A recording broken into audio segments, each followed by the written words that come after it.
नमस्कार, मैं हूं आपके साथ मयंक। देखिए, इज़राइल ने जिस तरह से सीरिया पर हमले किए, उसके बाद एक बड़ा सवाल पूछा जा रहा है कि क्या ईरान अब सीरिया की मदद के लिए सामने आने वाला है? क्या ईरान इज़राइल पर बड़ा हमला कर सकता है?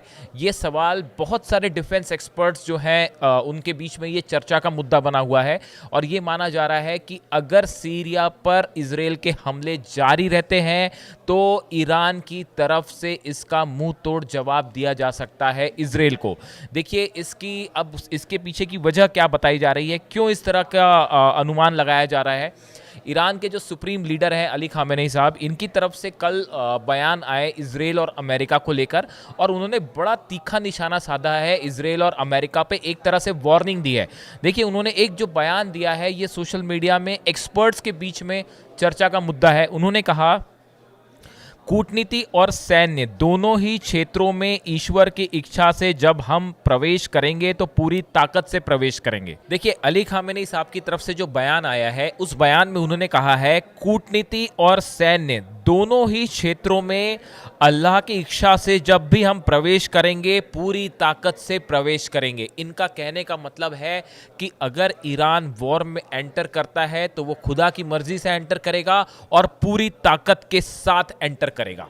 ये एक बड़ा बयान है, इसे बड़ा इशारा माना जा रहा है कि अगर सीरिया पर हमले जारी रहते हैं तो आप देख सकते हैं कि एक बार फिर ईरान की तरफ से बड़ा बैलिस्टिक मिसाइल अटैक हो सकता है इजराइल के ऊपर। इसके अलावा भी कई बयान आए हैं सुप्रीम लीडर की तरफ से। उन्होंने ये कहा है कि it is ready to respond to any renewed military attack and that could deliver an even bigger blow to its adversaries that what it gave during the 12-day war with Israel। इन्होंने कहा है कि 12 दिन के युद्ध के दौरान Israel पर जिस तरह से ईरान ने हमला किया और जिस तरह का करारा जवाब ईरान ने दिया है, इस बार उससे भी बड़ा हमला होगा। अब ये बात सीधा अली खामेनेई साहब की तरफ से की गई है, जो कि एक बड़ी वार्निंग मानी जा रही है इजराइल को लेकर। आगे वो कहते हैं, the fact that our nation is ready to face the power of United States and its dog on a leash the Zionist regime Israel is a very praiseworthy. इन्होंने ये कहा है, हमला जो अली खामेनेई साहब कह रहे हैं कि हम अमेरिका को किसी भी तरह का जवाब देने के लिए तैयार हैं और उन्होंने जिस शब्द का प्रयोग किया इजराइल के लिए, उन्होंने उसे अमेरिका का कुत्ता कहा। अगर हम उसका हिंदी में ट्रांसलेशन करेंगे, dog on a leash, America का पालतू कुत्ता, इस तरह से उन्होंने संबोधित किया है इजराइल के लिए। और इसके बाद ये माना जा रहा है कि ये एक प्रकार से जो सीरिया पे जो हमले हुए हैं, इसका एक प्रकार से इसके लिए एक वार्निंग दी गई है इजराइल को। उन्होंने ये भी कहा कि हम इजराइल की जो योजना थी वो ईरान में कुछ खास हस्तियों और संवेदनशील केंद्रों को निशाना बनाकर ईरान को कमज़ोर करना था और इस कदम का मकसद अशांति भड़काना और व्यवस्था को उखाड़ फेंकना और लोगों को सड़कों पर लाना था, लेकिन इसमें इजराइल फेल हो गया। ये अली खामेनेई साहब कह रहे हैं कि जो इजराइल का मकसद था वो हमने फेल कर दिया है। अब देखिए, इस पूरे घटनाक्रम के बीच में एक बयान जो है वो ईरान के विदेश मंत्री जो हैं अब्बास अराक्ची साहब, इनकी तरफ से भी आया है कि ईरान सीरिया की संप्रभुता और क्षेत्रीय अखंडता का समर्थन करता है और हमेशा सीरियाई लोगों के साथ खड़ा रहेगा। उन्होंने ये भी कहा, दुर्भाग्य से यह सब पहले से ही अनुमान लगाने योग्य था, अगली राजधानी कौन सी है। उन्होंने कहा कि ये पहले से इजराइल की मंशा थी कि वो दमिश्क पर हमला करे और पहले से ही इसकी योजना बना रखी थी। देखिए, एक सवाल ये बार बार पूछा जा रहा है, आखिर सीरिया पर हमला इजराइल ने क्यों किया। एक तो जिस तरह की खबरें हैं वहाँ पे कि ड्रूज कम्युनिटी है उसको बचाने के लिए इजराइल ने हमला किया, इस तरह की बातें हैं। लेकिन जो एक्सपर्ट्स मान के चल रहे हैं कि नेतन्याहू को ये डर सता रहा है कि अगर सीरिया मजबूत होता है, अगर सीरिया की आर्मी मजबूत होती है, तो ये इजराइल के लिए एक बड़ी चुनौती बन सकता है आने वाले वक्त में, खासकर तब जब हिजबुल्लाह जो है वो सीरिया की ज़मीन पर और मजबूत हो सकता है, वहाँ पे अपने जो लड़ाकों के साथ एक बड़ा चैलेंज बन सकता है। अगर हिजबुल्लाह फिर से मजबूत होता है तो ये भी इजराइल के लिए एक बड़ी चुनौती होगी।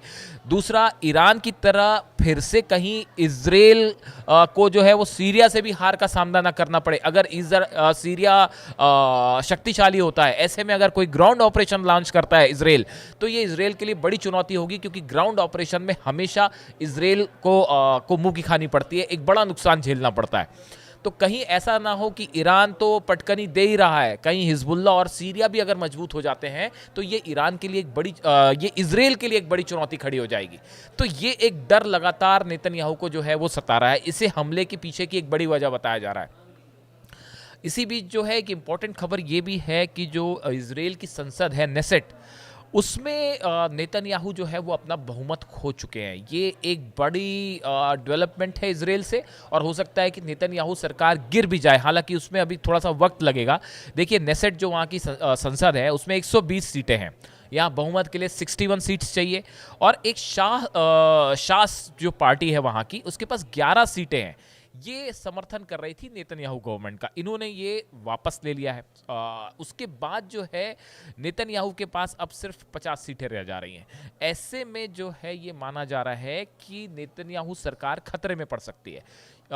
किंग मेकर की भूमिका में थी ये जो शास पार्टी है ये, और इसकी इन्होंने समर्थन वापस क्यों लिया? जो सैन्य भर्ती एक बिल है वहाँ पे आर्म फोर्सेस में नए रिक्रूटमेंट को लेकर एक बिग बिल लाया गया था, उससे पार्टी सहमत नहीं थी, इन्होंने अपना समर्थन वापस ले लिया।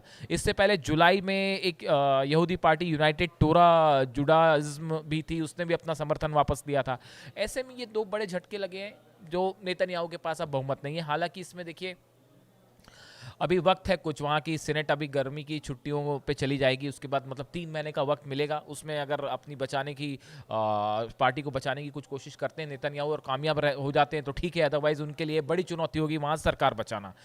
इन पूरे हालात में सीरिया पर हमला, एक्सपर्ट्स ये बताते हैं कि ये एक प्रकार का डर है इजराइल के मन में कि कहीं ईरान, सीरिया, हिजबुल्लाह और गजा में जिस तरह से फिलिस्तीनी संगठन है, ये अगर एकजुट होते हैं या मजबूत होते हैं तो ये इजराइल के लिए चुनौती बन सकते हैं। यही एक डर है जिसकी वजह से सीरिया पर हमले हुए हैं। और अब एक बड़ा, जिस तरह से अली खामेनी साहब का बयान आया है उसके बाद बड़ा सवाल ये है कि क्या ईरान बदला लेने के लिए इजराइल पर हमला कर सकता है? एक तरफ से हूती हमला कर रहे हैं, और अगर ईरान भी हमला करता है तो ये मुश्किल वाला होगा इजराइल के लिए। जो भी अपडेट होगा हम आप तक पहुंचाएंगे। Thank you so much.